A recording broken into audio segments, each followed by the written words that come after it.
Moi, je suis pour que les personnalités publiques puissent s'exprimer en tant que citoyens. Mais par contre, dans ce cas-là, il faut définir quel est le cadre dans lequel elles s'expriment.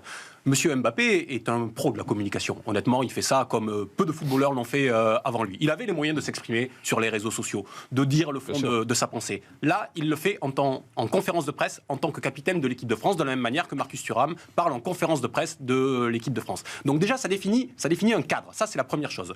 Le deuxième aspect, c'est que ça vient d'être dit, mais je crois que c'est peut-être moi ce qui m'a le plus frappé quand j'ai entendu Kylian Mbappé, c'est qu'il dit qu'il faut lutter contre les deux extrêmes, mais très honnêtement, dans les mots qu'il emploie, les termes sont très exactement les mêmes que les éléments de langage de M. Macron et de M. Attal depuis maintenant plusieurs jours. Et enfin, le troisième point, qui est celui qui a été le moins relevé... Mbappé et Macron sont proches aussi, il faut aussi le rappeler quand même. Et le troisième point, c'est peut-être moi ce qui me pose le plus de problèmes dans la déclaration de Kylian Mbappé, c'est quand il dit « j'espère que le 7 juillet, je serai encore fier de porter ce maillot ». Moi, je suis désolé, mais l'amour de la patrie républicaine ne s'arrête pas à la forme de son gouvernement. Voilà.